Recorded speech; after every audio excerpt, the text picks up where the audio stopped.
Hi friends, ఇది Moto G85 రీసెంట్గా Moto launch చేసిన బడ్జెట్ ఫోన్. ఇది అండర్ 20,000 రూపీస్ ప్రైస్ కేటగిరీలో వస్తుంది.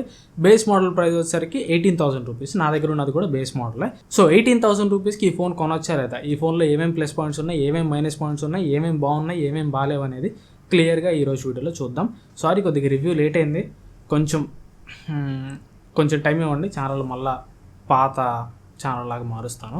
సమ్ ఇష్యూస్ కొంచెం తొందరగా వాటి నుంచి బయటకు వచ్చి ఛానల్ని మళ్ళీ 2 months బ్యాక్ 3 months బ్యాక్ ఎలా ఉందో అలా మార్చడానికి ట్రై చేస్తాను. మీ సపోర్ట్ నాకు కావాలి, సపోర్ట్ చేస్తారని ఆశిస్తున్నాను. Thank you. ఇంకా మనం రివ్యూని స్టార్ట్ చేద్దాం. రివ్యూలోకి వెళ్ళిపోయే ముందు ఒక పాయింట్ అయితే నేను మీకు క్లియర్ చేయాలనుకుంటున్నాను. ఇంతకుముందు మీరు కానీ upper segment Moto phones like Moto H50 fusion కానీ, H50 Pro కానీ, లేదంటే లాస్ట్ ఇయర్ లాంచ్ అయిన మోటో H40 Neo కానీ, ఇట్లాంటి ఫోన్స్ అన్నీ కూడా మీరు వాడుంటే వాటితో కంపేర్ చేస్తే ఈ బడ్జెట్ మోటో ఫోన్లో మీరు ఖచ్చితంగా ఒక 2 డిఫరెన్స్ అయితే నోటీస్ చేస్తారు. క్వాలిటీ డిఫరెన్స్ అయితే నోటీస్ చేస్తారు. ఆ క్వాలిటీ డిఫరెన్సెస్ ఎందుకు వస్తున్నాయంటే ప్రైస్ సెగ్మెంట్ బట్టి. ఇది 20,000 రూపీస్ లోపు వస్తుంది కాబట్టి దీనిలో కొన్ని కాంప్రమైజ్ అయితే చేశారు. అవి 20,000 రూపీస్ పైన వస్తున్నాయి కాబట్టి దీంతో కంపేర్ చేస్తే కొన్ని డిపార్ట్మెంట్స్లో అవి ప్రీమియం ఉంటాయి. అవి ఏమేమి డిపార్ట్మెంట్స్ అంటే ఫస్ట్ బిల్డ్ క్వాలిటీ. ఇప్పుడు Moto H50 fusion leather bag తోటి వస్తుంది, H50 Pro లెదర్ బ్యాగ్ తోటి వస్తుంది, అండ్ మోటో G85 కూడా లెదర్ బ్యాగ్ తోటి వస్తుంది. ఈవెన్ చూడడానికి అయితే అన్నీ ఒకటే డిజైన్ లాంగ్వేజ్లో ఉంటాయి. డిజైన్ లాంగ్వేజ్ వెయిట్లో మార్పు ఉండదు. కాకపోతే ఏదైతే మీరు ఈ లెదర్ బ్యాగ్ చూస్తున్నారో ఈ లెదర్ బ్యాగ్ క్వాలిటీ విషయంలో మీకు డిఫరెన్స్ అయితే తెలుస్తుంది. చుట్టూ ఉండే ఫ్రేమ్ వచ్చేసరికి ప్లాస్టికే ఉంటుంది. లెదర్ బ్యాగ్ వచ్చేసరికి మీరు మోటో H50 ఫ్యూజన్ తోటి కంపేర్ చేసినా, మోటో H50 Pro తోటి కంపేర్ చేసినా కానీ పట్టుకున్నప్పుడు కొద్దిగా చీప్ ఫీలింగ్ మీకు కలుగుతుంది. వాటిలో ఉన్నంత ప్రీమియం లెదర్ బ్యాగ్ అయితే దీంట్లో వాడలేదు. కొద్దిగా బడ్జెట్ లిమిటేషన్స్ తగ్గట్టు కొద్దిగా లెదర్ బ్యాగ్ క్వాలిటీని అయితే కాంప్రమైజ్ చేశారు. అదైతే ఖచ్చితంగా మీరు నోటీస్ చేస్తారు. అండ్ నెక్స్ట్ డిఫరెన్స్ వచ్చేసరికి యూఐలో మీరు నోటీస్ చేస్తారు. ఈ అప్పర్ సెగ్మెంట్ ఫోన్స్ అన్నీ కూడా దాదాపు 0 బ్లోట్వేర్ తోడు వస్తాయి. అస్సలు ఏం బ్లోట్వేర్ ఉండదు. మోటో H50 ఫ్యూచర్లో కానీ, H50 Proలో కానీ 0 బ్లోట్వేర్ అనమాట. బట్ దీనిలో మీరు ఓపెన్ చేయగానే కొన్ని ప్రీలోడెడ్ యాప్స్ అయితే మీకు కనిపిస్తాయి. లైక్ ఒక 4-5 యాప్స్ అయితే ఉంటాయి. బ్లాక్ పజిల్, బ్రెయిన్ టెస్ట్, ఇట్లా 4-5 యాప్స్ అయితే ఉంటాయి. మరీ ఎక్కువ అయితే ఏముండవు. సో బడ్జెట్లో తెస్తున్నారు కాబట్టి కొద్దిగా బ్లోట్వేర్ యాప్స్ అయితే దీనిలో ఇంక్లూడ్ చేశారు. ఇది రెండో డిఫరెన్స్ మీరు నోటీస్ చేయొచ్చు. అండ్ నెక్స్ట్ ఇంకా యాక్చువల్ రివ్యూలోకి వెళ్ళిపోతే ఫస్ట్ నాకు ఈ ఫోన్లో బాగా ప్లస్ అనిపించిన పాయింట్స్ గురించి మాట్లాడదాం. ఈ ఫోన్ బాక్స్లో నుంచి బయటికి దిగానే, బాక్స్ అంటే గుర్తొచ్చింది, బాక్స్ కంటెంట్స్ చెప్పాలా. బాక్స్లో మీకు ఎవ్రీథింగ్ ప్రొవైడ్ చేస్తారు. Charger, USB cable, SIM ejector tool అన్నీ ప్రొవైడ్ చేస్తారు. కేస్ కూడా ప్రొవైడ్ చేస్తారు. కేస్ వచ్చేసరికి ఇది ప్రీమియం ఫోన్స్లో లాగా hard plastic colour matched case అయితే కాదు. ఇది జస్ట్ నార్మల్ ఒక వైట్ TPU కేస్ అయితే ప్రొవైడ్ చేస్తారు. ఇది మీకు ఫిట్టింగ్ అయితే బాగానే ఉంది. కాకపోతే ఒక 2-3 నెలలు ఇది మీకు వర్క్ అయితే దాని తర్వాత ఇది మీకు ఎల్లో కలర్ మారిపోయింది. అండ్ స్క్రీన్ గార్డ్ వచ్చేసరికి pre applied screen guard provide చేస్తున్నారు. ఇవి బాక్స్ కంటెంట్స్ గురించి మాట్లాడుకుంటే, ఇంకా ప్లస్ పాయింట్స్ గురించి మాట్లాడుకుంటే ఫస్ట్ బాక్స్లో నుంచి ఫోన్ బయటికి దిగానే నాకు బాగా నచ్చిన ఆస్పెక్ట్, అసలు ఈ ప్రైస్ సెగ్మెంట్లోనే ది బెస్ట్ అనిపించిన ఆస్పెక్ట్ వచ్చేసరికి డిస్ప్లే అయితే మాత్రం అప్పర్ సెగ్మెంట్ మోటో ఫోన్స్ కూడా ఏ మాత్రం తీసిపోనట్టు నాకు డిస్ప్లే అయితే అనిపించింది. 6.67 inch display, POLED panel, Full HD+ resolution తోడు వస్తుంది. Curved display. ఇది ప్రీమియం సెగ్మెంట్ మోటో ఫోన్స్ లాగే దీనిలో బెజల్స్ కూడా మీకు చాలా తక్కువ ఉన్నాయి. డిస్ప్లే చూస్తున్నప్పుడు కూడా డిస్ప్లే ఎక్స్పీరియన్స్ అయితే చాలా బాగుంది. డిస్ప్లే చాలా వివిడ్ గా కనిపిస్తుంది, చాలా క్రిస్టల్ క్లియర్ గా, చాలా షార్ప్ గా కనిపిస్తుంది. సో ఈ ప్రైస్ సెగ్మెంట్ లో ఇంత మంచి డిస్ప్లే అయితే ఎవరు ప్రొవైడ్ చేయరు. దీని డిస్ప్లే అయితే మాత్రం ఎక్సలెంట్ ఉంది. అండ్ సన్లైట్ విజిబిలిటీ కూడా వీళ్ళు అడ్వర్టైజ్ చేసిన మాక్సిమం బ్రైట్నెస్ వచ్చేసరికి 1600 nits అని వీళ్ళు అడ్వర్టైజ్ చేశారు. కాకపోతే నేను లక్ష్మీటా తోటి చెక్ చేసినప్పుడు అవుట్డోర్ లో బ్రైట్నెస్ దాదాపు 1900-2000 వరకు కూడా వెళ్తుంది అప్పుడప్పుడు. సో సన్లైట్ విజిబిలిటీ కూడా ఎక్సలెంట్ అని చెప్పుకోవచ్చు. కాకపోతే డిస్ప్లే ఇంత బాగున్నప్పటికీ కూడా ఈ డిస్ప్లేలో ఒక 2 చిన్న కాంప్రమైజ్ ఉన్నాయి. ఒకటి 4K వీడియో ప్లే చేయలేదు. దీనిలో ఓన్లీ మీకు 1080p వరకు మాత్రమే సపోర్ట్ ఉంటుంది. అండ్ HDR కంటెంట్ కూడా ప్లే చేయలేదు. ఈ కాంప్రమైజ్కి ఒక కారణం ఉంది. ఆ కారణం నేను ప్రాసెస్ డిపార్ట్మెంట్లో చెప్తా. అండ్ అమెజాన్ ప్రైమ్ వీడియో వచ్చేసరికి HD క్వాలిటీలో ప్లే చేస్తుంది, no problem at all. And display తర్వాత నాకు బాగా నచ్చిన ఆస్పెక్ట్ వచ్చేసరికి cameras. Back side primary camera 50 megapixel camera ఉంటుంది. ఆప్టికల్ ఇమేజ్ స్టెబిలైజేషన్ తోడు వస్తుంది. సెకండరీ కెమెరా 8 మెగాపిక్సెల్ కెమెరా ఉంటుంది. అల్ట్రా వైడ్ యాంగిల్ కెమెరా ఇదే అల్ట్రా వైడ్ యాంగిల్ కెమెరా మీకు మ్యాక్రో షాట్స్ చేయడానికి కూడా యూజ్ అవుతుంది. ఫ్రంట్ కెమెరా వచ్చేసరికి 32 megapixel camera. Under 20,000 front camera ఎవరు కూడా 32 మెగాపిక్సెల్ ఎవరు. So 32 megapixel camera on paper specifications అయితే మాత్రం అదిరిపోయినాయని చెప్పాలి. మరి రియల్ టైం గురించి మాట్లాడుకుంటే రియల్ టైం కూడా బల్లగుద్ది చెప్తా.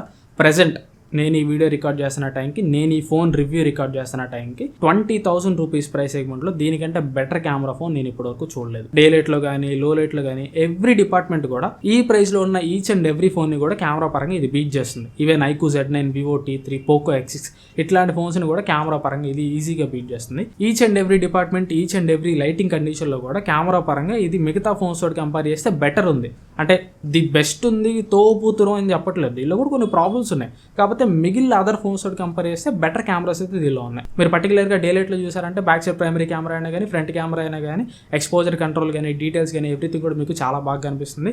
డే లైట్లో మనం మాక్సిమం కంప్లీట్ చేయలేం, కాకపోతే ఒకే ఒక ఇష్యూ మనం ఎక్కడ కంప్లైంట్ చేయొచ్చు అంటే ఓవర్ ఎక్స్పోజింగ్ అనేది ఒక ఆస్పెక్ట్. సో ఈ ప్రైస్లో ఏదైనా కానీ కొద్దిగా బ్యాక్ సైడ్ నుంచి లైట్ వస్తుంటే ఏదైనా కానీ కొద్దిగా ఓవర్ ఎక్స్పోజ్ అవుతుంది. దాని గురించి మనం పెద్దగా కంప్లైంట్ చేయలేం. అండ్ లో లైటింగ్ డిపార్ట్మెంట్కి వెళ్ళిపోతే లో లైటింగ్ డిపార్ట్మెంట్ అసలు ఎక్స్పెక్ట్ చేయలేదు. లో లైటింగ్ డిపార్ట్మెంట్ అప్పుడప్పుడు కొద్దిగా హిట్ ఆర్ మిస్ అవుతుంది, కాకపోతే మాక్సిమం సినారియోస్లో లో లైటింగ్ కండిషన్ కూడా చాలా బాగుంది. సో లో లైటింగ్లో మీరు నార్మల్గా ఫోటో తీసినప్పుడైతే ప్రివ్యూ మీకు చాలా వర్స్ట్గా చూపించింది. కాకపోతే వన్స్ ఫోటో క్లిక్ చేసిన తర్వాత ఇది కొద్దిగా సేపు ప్రాసెస్ చేస్తుంది. ప్రాసెస్ చేసిన తర్వాత ఫోటో వెల్ బ్యాలెన్స్డ్గా మీకు చాలా బాగా వస్తుంది. ఫోటో చూడడానికి అయితే మాత్రం చాలా బాగుంటుంది. కాకపోతే ఒకటి లో లైటింగ్లో మీరు కొద్దిగా జూమ్ చేసినప్పుడు ఫోటో బాగున్నప్పటికీ కూడా డీటెయిల్స్ అయితే ఇంకొద్దిగా షార్ప్ ఉంటే బాగుంది అనిపించింది. సో ఫోటో డిపార్ట్మెంట్లో బ్యాక్ సైడ్ ప్రైమరీ కెమెరా అని కానీ ఫ్రంట్ కెమెరా కానీ ఈ ప్రైస్లో నాకు అసలు ఏం ప్రాబ్లం లేదు. ప్రాబ్లం కొద్దిగా అల్ట్రా వైడ్ యాంగిల్ కెమెరాతో ఉందని చెప్పుకోవాలి. Ultra wide angle camera okay, అంటే మిగిలిన ఫోన్స్ తోటి కంపేర్ చేస్తే ఓకే అని చెప్పుకోవచ్చు, కాకపోతే ఇంకా కొద్దిగా బెటర్ ఉంటే బాగుంది అనిపించేది. పర్టికులర్గా లో లైట్లో అల్ట్రా వైడ్ యాంగిల్ కెమెరా నుంచి తీసిన ఫోటోని ఖచ్చితంగా ఒక బడ్జెట్ ఫోన్లో తీశారని చెప్పి మీరు ఈజీగా గుర్తుపడతారు. సో కొద్దిగా ultra wide angle camera details విషయంలో కొద్దిగా బెటర్ ఉంటే బాగుంది అనిపించింది నాకు. అండ్ ఇక వీడియో డిపార్ట్మెంట్కి వెళ్ళిపోతే ఈ ఫోన్లో ఉన్న ఏ కెమెరాను యూస్ చేసి కూడా మీరు 4K వీడియో అయితే రికార్డ్ చేయలేరు. ప్రైమరీ కెమెరాను యూస్ చేసినా ఫ్రంట్ కెమెరాను యూస్ చేసినా 4K వీడియో రికార్డ్ చేయలేరు. అప్ టు 1080p వరకు మాత్రం దీనిలో వీడియో సపోర్ట్ అయితే ఉంది. డే లైట్లో అయితే మాత్రం మీకు front and back cameras and ultra wide angle cameras అయితే మంచి క్వాలిటీ వీడియో అయితే ప్రొవైడ్ చేస్తుంది. మూడిట్లో కూడా కలర్స్ మీకు చాలా బాగా వస్తున్నాయి అండ్ డీటెయిల్స్ కూడా లైటింగ్ ఉన్నప్పుడు చాలా మంచి డీటెయిల్స్ అయితే క్యాప్చర్ చేస్తుంది. లో లైట్లోకి వెళ్ళిపోతే కొద్దిగా లైటింగ్ ఉన్న సిచ్యువేషన్లో ఫ్రంట్ అండ్ బ్యాక్ కెమెరాస్ రెండు కూడా మీకు మంచి పర్ఫార్మెన్స్ చేస్తున్నాయి.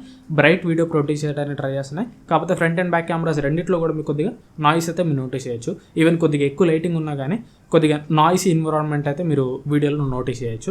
And ultra wide angle camera సంగతికి వెళ్ళిపోతే లైటింగ్ ఉన్నప్పుడు ఓకే, మరీ ఎక్స్ట్రీమ్ లో లైటింగ్ సిచ్యువేషన్కి వెళ్ళిపోతే కొద్దిగా పూర్ వీడియో వస్తుందనే చెప్పాలి. ఇది ఓవరాల్గా కెమెరాస్ గురించి మాట్లాడుకుంటే కెమెరాస్ అయితే మాత్రం కొన్ని ఇష్యూస్ ఉన్నప్పటికీ కూడా స్టిల్ ఇప్పటికీ అండర్ 20,000 రూపీస్ సెగ్మెంట్లో నేను చూసిన ఫోన్స్ అన్నిటికంటే బెటర్ కెమెరాస్ దీనిలో ఉన్నాయి. చెప్పే కదా iQOO Z9, Vivo T3 వీటన్నిటికంటే కూడా కెమెరాస్ డిపార్ట్మెంట్లో ఇది మీకు బెటర్ పర్ఫార్మెన్స్ చేస్తుంది. కెమెరా పరంగా ఖచ్చితంగా అండర్ 20,000 ఒక మంచి ఫోన్ కావాలనుకున్న వాళ్ళు దీన్ని అయితే కన్సిడర్ చేయొచ్చు. అండ్ నెక్స్ట్ బ్యాటరీ గురించి మాట్లాడుకుంటే 5000 mAh బ్యాటరీ తోడు వస్తుంది.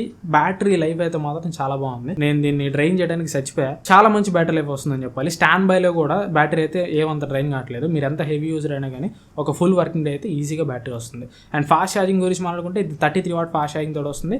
కొద్దిగా స్లోగానే ఛార్జ్ అవుతుంది. మీకు 0 to 100% ఛార్జ్ కావాలంటే గంట 20 నిమిషాలు అలా టైం అయితే తీసుకుంటుంది. అండ్ ఇక ఫోన్లో నాకు నచ్చని ఆస్పెక్ట్ ఒక దాని గురించి వెళ్ళామంటే ఇది నచ్చని ఆస్పెక్ట్ మాత్రమే, నెగిటివ్ పాయింట్ కాదు, డ్రాబ్యాక్. ఇక్కడ నెగిటివ్ పాయింట్కి డ్రాబ్యాక్కి మధ్యలో తేడా ఏంటంటే నెగిటివ్ పాయింట్ అనేది డీల్ బ్రేకర్ అయి ఉండాలి. డ్రాబ్యాక్ అంటే అది ఒక చిన్న కాంప్రమైజ్ మాత్రమే, అదేం డీల్ బ్రేకర్ కాదు. ఆ డ్రాబ్యాక్ ఏంటంటే ప్రాసెసర్. దీనిలో మీకు స్నాప్డ్రాగన్ 6S Gen 3 ప్రాసెసర్ ఉంటుంది. ఈ ప్రాసెసర్ మీకు నార్మల్గా ఇంతకుముందు మనకి స్నాప్డ్రాగన్ 695 ప్రాసెసర్ ఉంది కదా, సేమ్ అదే ప్రాసెసర్కి కొద్దిగా చిన్న అప్గ్రేడ్ చేసి దీన్ని అయితే తీసుకొని వచ్చారు.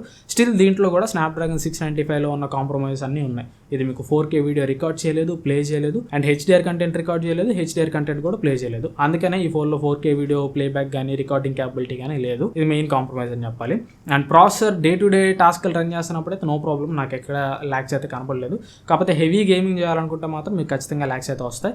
ఇది మీకు BGMI స్మూత్ అండ్ అల్ట్రా గ్రాఫిక్స్లో హ్యాండిల్ చేస్తుంది. స్మూత్ అండ్ ఎక్స్ట్రీమ్ కూడా కాదు, అల్ట్రా అంటే 40 FPS గేమింగ్ అనమాట. అండ్ HD గ్రాఫిక్స్లో హై ఫ్రేమ్ రేట్ వరకు హ్యాండిల్ చేస్తుంది. సో గేమింగ్ ఎక్స్పీరియన్స్ అయితే మీకు ఓకే ఉంటుంది. ఆ ప్రైస్లో జస్ట్ మీరు ఆడుకోవచ్చు. మీరు మరీ ప్రొఫెషనల్ లెవెల్ గేమింగ్ చేయాలంటే కొద్దిగా కష్టంగానే, గేమింగ్ అయితే ఎక్స్పీరియన్స్ అయితే బాగానే ఉంటుంది. కాకపోతే కొద్దిగా మీకు మరీ అంత స్మూత్ ఎక్స్పీరియన్స్ ఉండదు. దీనిలో గేమ్ అసలు ఆడుకోలేరంటే గేమ్స్ ఆడుకోవచ్చు, నో ప్రాబ్లం. కాకపోతే మీకు అంత మంచి ఎక్స్పీరియన్స్ ఉండదు. కొంతమంది కామెంట్లు పెడతా ఉంటారు, స్నాప్డ్రాగన్ 695 ప్రాసెసర్ ఉన్న ఫోన్లో నేను గేమ్ ఆడి కాంకరర్కి వెళ్ళాను, అక్కడికి వెళ్ళాను, ఎక్కడికి వెళ్ళానని. మీకు అలవాటు అయితే ఓకే, మీరు ఆ ల్యాగ్స్కి ఫ్రేమ్ డ్రాప్స్కి మీరు యూస్ టు ఇట్ అయితే ఓకే, మీకు ఎట్లాంటి ప్రాబ్లం ఉండదు. కాకపోతే మీరు స్ట్రైట్ అవే ఒక ఫ్లాగ్షిప్ ఫోన్ నుంచి ఈ ఫోన్లోకి వచ్చి గేమింగ్ చెక్ చేస్తే మాత్రం మీరు ఆ డిఫరెన్స్ అయితే నోటీస్ చేస్తారు. సో అలా రివ్యూస్లో మేము చెప్తాం కానీ అసలు ఈ ఫోన్ గేమింగ్కి పనికిరాదని చెప్పాం. మీరు ఆడుకోవచ్చు, కాకపోతే దీనికంటే బెటర్ ఎక్స్పీరియన్స్ ఇచ్చే గేమింగ్ ఫోన్స్ కూడా ఈ ప్రైస్ బడ్జెట్లో ఉన్నాయి. 18,000 రూపాయల్లోనే iQOO Z9లో దీనికంటే బెటర్ గేమింగ్ ఎక్స్పీరియన్స్ ఉంటుంది, చాలా బెటర్ గేమింగ్ ఎక్స్పీరియన్స్ ఉంటుంది. సో దీన్ని బట్టి ప్రాసెసర్ డిపార్ట్మెంట్లో మీరు ఒక డెసిషన్ తీసుకోవాలి. దాని తర్వాత ఇంకా సాఫ్ట్వేర్ అండ్ UI గురించి మాట్లాడుకుంటే ఇది మీకు out of the box Android 14 తోడు వస్తుంది. హలో UI తోడు వస్తుంది. హలో UI అంటే it's nothing but stock Android అని చెప్పుకోవచ్చు. ఇది మీకు ప్యూర్ స్టాక్ Android అనమాట. మీకు దీనిలో ఎక్స్ట్రా ఫీచర్స్ అయితే ఉండవు. క్లోన్ యాప్స్ కానీ డ్యూయల్ యాప్స్ కానీ ఇట్లాంటి ఎక్స్ట్రా ఫీచర్స్ ఏమి ఉండవు. జస్ట్ స్టాక్ స్మార్ట్ క్యానెట్ మాత్రం. అండ్ కాలింగ్ యూఐ కూడా ఇది మీకు గూగుల్ డైలర్ తోటి వస్తుంది. గూగుల్ డైలర్ తోటి వస్తుంది కాబట్టి కాల్ రికార్డ్ చేస్తే అవతల వాళ్ళకి మీకు కాల్ రికార్డ్ చేస్తున్నట్టు అనౌన్స్మెంట్ అయితే వెళ్తుంది. అండ్ మై ఫైల్స్ కూడా ఉండవు, జస్ట్ మీరు గూగుల్ ఫైల్స్ వాడుకోవాలి. అండ్ దీంతో పాటు కొన్ని మోటో గెక్సెస్ ఉంటాయి, అంటే ఇలా అంటే ఫ్లాష్ ఆన్ కావటం, ఇలా ట్విస్ట్ చేస్తే కెమెరా ఓపెన్ కావటం, ఇట్లాంటి కొన్ని ఫీచర్స్ ఉంటాయి. అండ్ మోటో ఫ్యామిలీ స్పేస్ కానీ మోటో స్మార్ట్ కనెక్ట్ కానీ ఇట్లాంటి ఫీచర్స్ అయితే కొన్ని ఉంటాయి. మీకు యూఐలో ఎక్స్ట్రా ఫీచర్స్ కావాలనుకుంటే మాత్రం ఈ ఫోన్ అయితే మీకు నచ్చదు. యూఐలో ఎక్స్ట్రా ఫీచర్స్ ఏ లేకపోయినా పర్లేదు, కొద్దిగా క్లీన్ ఉండాలంటే మాత్రం ఈ ఫోన్ మీకు నచ్చుతుంది. And call quality signal reception గురించి మాట్లాడుకుంటే కాల్ క్వాలిటీ బాగుంది, సిగ్నల్ రిసెప్షన్ బాగుంది, ఎట్లాంటి ప్రాబ్లం అయితే లేదు. Security purpose in display fingerprint scanner ఉంటుంది. In display fingerprint scanner అయితే ఫాస్ట్ అండ్ యాక్యురేట్ ఉంది, no problem at all. And 3.5mm headphone jack అయితే ఉండదు. అండ్ సిమ్ స్లాట్ వచ్చేసరికి హైబ్రిడ్ సిమ్ స్లాట్ తోటి వస్తుంది.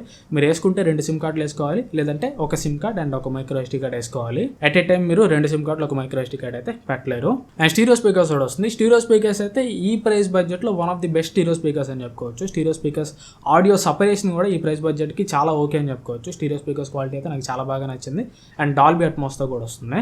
ఇది ఓవరాల్గా డిపార్ట్మెంట్ వైజ్ ఈ ఫోన్ రివ్యూ అయితే. అండ్ ఇక ఫైనల్ వర్డిక్ట్ గురించి మాట్లాడుకుంటే మీకు ప్రాసెసర్ తప్పించి ఎవ్రీథింగ్ కూడా బాగుండాలనుకుంటే మాత్రం 18,000 రూపాయలకు కూడా, ఈవెన్ చెప్తాను 18,000 రూపాయలకు కూడా ఇది బెస్ట్ చాయిసే. ప్రాసెసర్ ఒక్కదాని కోసం ఇంత మంచి కెమెరాస్ని, ఇంత మంచి డిస్ప్లేని, ఇంత మంచి బ్యాటరీ లైఫ్ని వదులుకోమని నేనైతే చెప్పను. ఇప్పుడు మొబైల్స్ కొనే వాళ్ళందరూ ప్రాసెసర్కి ఏమీ హెవీ ఇంపార్టెన్స్ ఇవ్వరు కదా, డిస్ప్లేకి కెమెరాకి వాటికి ఇంపార్టెన్స్ ఇచ్చే వాళ్ళు కూడా ఉంటారు. సో అలాంటి వాళ్ళకి ఇది ఖచ్చితంగా ఒక మంచి ఫోన్. 18,000 రూపీస్ అనేది ఒక 1,000 రూపాయలు ఎక్స్ట్రా ప్రైస్ అని చెప్పుకోవచ్చు. 18,000కి కాకుండా 16,000 ఆర్ 17,000కి మీకు ఈ ఫోన్ దొరికితే మాత్రం చాలా మంచి చాయిస్ అవుతుంది. లేదు అలా దొరకలేదు అనుకుంటే ప్రాసెసర్ తప్పించి మిగతా డిపార్ట్మెంట్స్ అన్నీ బాగుండాలనుకున్న వాళ్ళకి 18,000కి కూడా ఫోన్ అయితే ఖచ్చితంగా కన్సిడర్ చేయొచ్చు. ఖచ్చితంగా ఆ ప్రైస్కి ఇది వర్త్ ఫోన్ అని చెప్పుకోవచ్చు.